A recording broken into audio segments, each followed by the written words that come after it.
जय हिंद दोस्तों, Ajay study GS में आपका स्वागत है। आज हम लोग पिछले वीडियो को बढ़ाते हुए पिछले वीडियो में हम लोग पढ़े थे 1773 के रेगुलेटिंग एक्ट, उसको हम लोग बढ़ाते हुए आज पढ़ेंगे 1784 का पिट्स इंडिया एक्ट। कितना? 1784 का Pitt's India act, Pitt's India act. 1784 के पिट्स इंडिया एक्ट के बारे में हम लोग पढ़ेंगे। पिट्स इंडिया एक्ट के बारे में पढ़ेंगे इसके बारे में हम लोग, जिसमें इसकी सबसे महत्वपूर्ण चीज ये है कि 1784 का जो पिट्स इंडिया एक्ट जो एक्ट बना, ये किसके नाम पर बना? तो उस समय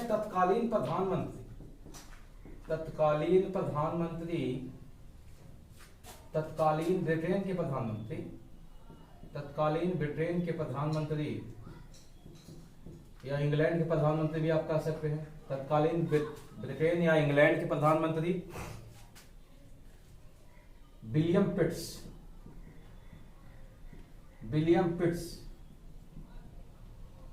पिट्स के नाम पर रखा गया। इस एक्ट का नाम रखा गया था किसके नाम पर? तत्कालीन ब्रिटेन के प्रधानमंत्री विलियम पिट्स के नाम पर रखा गया था। सबसे पहले ये तो क्लियर हो गया कि किसके नाम पर इस एक्ट बना था। तो उस समय ब्रिटेन के प्रधानमंत्री या इंग्लैंड के प्रधानमंत्री थे, इनका नाम था विलियम पिट्स, उन्हीं के नाम पर ये बनाया गया था। अब हम लोग आगे बढ़ेंगे और चलेंगे कि इस क्या वजह था, इसकी मुख्य विशेषता की क्या थी इसको बनाने के लिए, इस एक्ट को लाने का मुख्य विशेषता क्या था? तो मुख्य विशेषता यही थी कि पिछले एक्ट में जो भी त्रुटि हुआ था, जो भी त्रुटि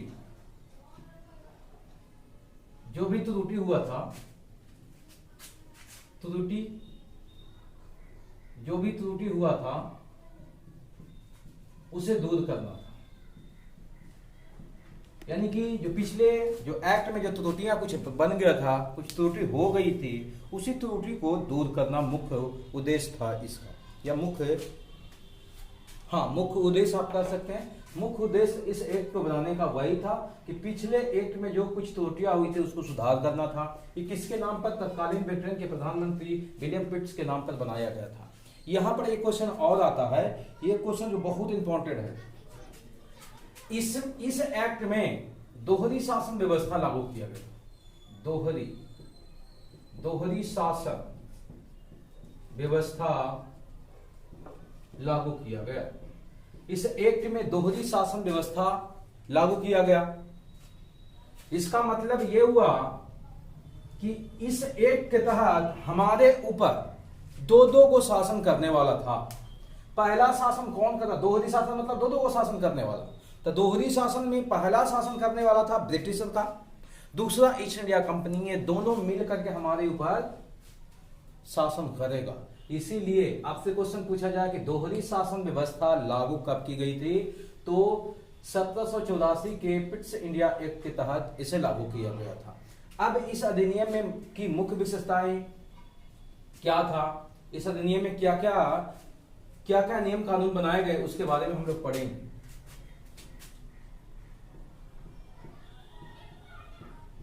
अधिनियम की प्रमुख विशेषता मिटा देते हैं, उसके बाद हम बताएंगे। इस अधिनियम के कुछ प्रमुख विशेषताएं थी या प्रमुख कार्य किए गए, ऐसे भी लिख सकते हैं। इस अधिनियम में निम्नलिखित कार्य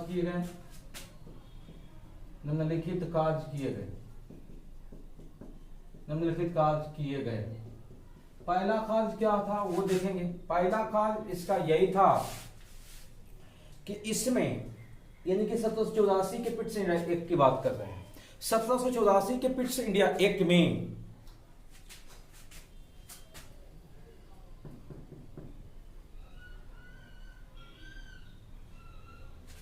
इसमें आपका आया था गवर्नर जनरल परिषद एगो बनाया गया।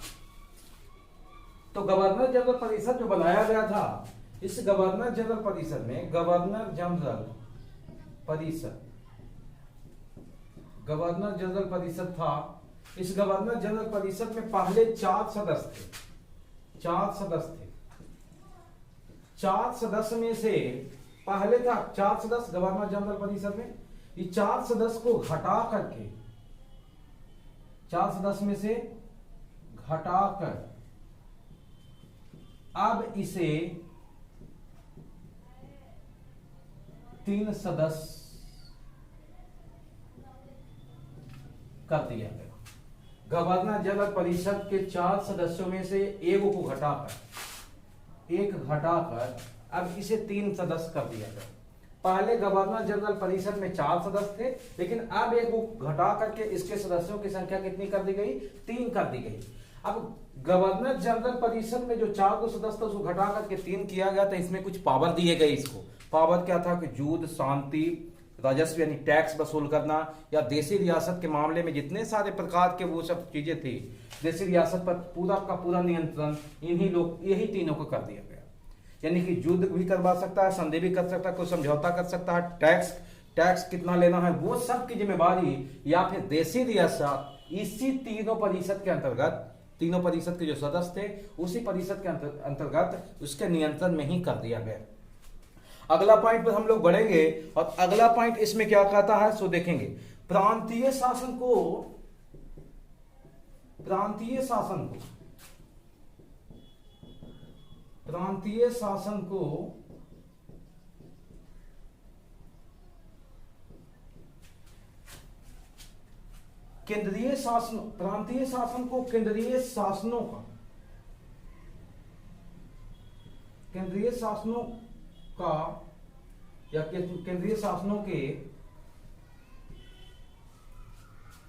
केंद्रीय शासनों के अधिकारों का, या फिर इसको कह सकते हैं, हाँ, इसके अधिकारों का, या फिर ये आप ऐसे भी कर सकते हैं इसके आदेशों का, अधिकारी आदेश कर सकते हैं। प्रांतीय शासनों को केंद्रीय शासनों के आदेशों को पालन करना अनिवार्य कर दिया गया। यानी कि प्रांतीय शासन जो था, प्रांत में जो शासन कर रहा था उसको केंद्रीय शासनों के आदेश पर, जो केंद्र में शासन कर रहा था, केंद्र के शासनों को, शासन के जो आदेश था, केंद्र के शासन वाला जो आदेश करता था, केंद्र के शासन वाला जो आदेश करेगा वो प्रांतों को शासन करने वाला को पालन करना अनिवार्य कर दिया गया कि नहीं, जो केंद्र वाला आदेश देगा वही प्रांत को मानना पड़ेगा। तीसरा पॉइंट क्या कहता है? तीसरा पॉइंट कहता है इसमें कंपनी के कर्मचारियों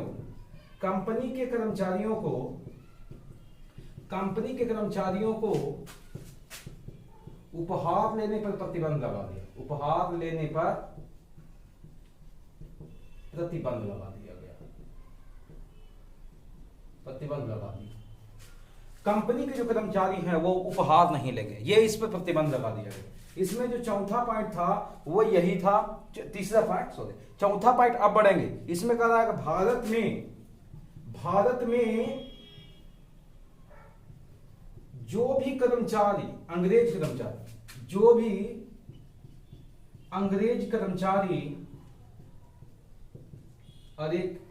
कर्मचारी नियुक्त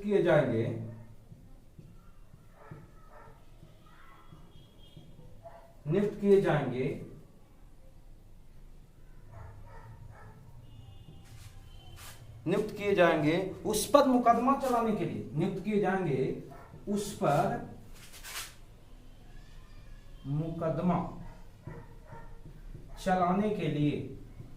मुकदमा चलाने के लिए इंग्लैंड में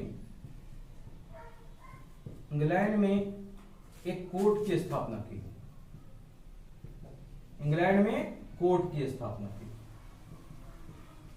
यानी कहने का मतलब ये था कि भारत में जो अंग्रेज कर्मचारी वो काम कर रहा है, जो नियुक्ति है वो काम कर रहा है, अगर यदि वो गलत करता है तो उसको सजा तो दिया ही जाएगा, उस पर मुकदमा चलाई जाएगी, उसको सजा सुनाया जाएगा। लेकिन भारत में नहीं, क्योंकि जानता था अंग्रेज कि अगर यदि हम इसको सजा सुनाएंगे भारत में या सजा दिलाएंगे भारत में, तो भारत के लोगों को और मन बढ़ जाएगा।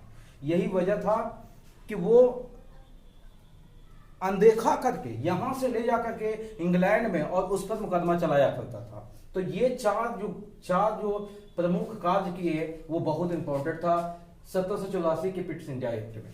पहला क्या था, गवर्नर जनरल परिषद में 4 सदस्य था, उसमें से वो घटा करके 3 को कर दिया गया सदस्यों की संख्या। और सदस्य की संख्या जब 3 कर दिया गया तो इसमें युद्ध, शांति समझौता, राजस्व, टैक्स सब यही तीनों सदस्यों के नियंत्रण में कर दिया गया। दूसरा क्या कहता, प्रांतीय शासन को, यानी राज्य में जो शासन कर रहा था, केंद्रीय शासकों के आदेशों को मानना पड़ेगा। यानी जो केंद्र में शासन कर रहा है, जो आदेश वो देगा उसको प्रांत वाला को मानना अनिवार्य है। कंपनी के कर्मचारियों को उपहार लेने पर प्रतिबंध लगा दिया गया। जो कंपनी में काम कर रहा है ईस्ट इंडिया कंपनी में, वो कोई भी उपहार, किसी प्रकार के कोई उपहार नहीं ले सकता है, उस पर प्रतिबंध लगा दिया गया।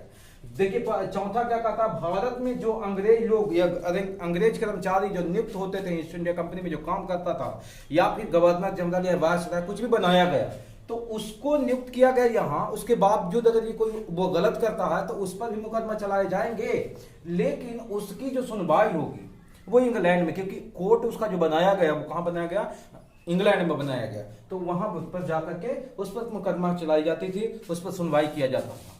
ये अगर यदि वीडियो आपको समझ में आ रहा तो लाइक, शेयर और सब्सक्राइब जरूर कीजिएगा। और साथ ही साथ आप अपने दोस्तों को फॉरवर्ड करके इसे ज्यादा से ज्यादा फैलाएं, ताकि उन लोगों को भी फायदा हो सके इससे, जो चाहते हैं ये सब जितने सारे अधिनियम पढ़ना चाहते हैं। हम लगातार कंटिन्यू करके सभी को समाप्त कर देंगे बारी बारी से।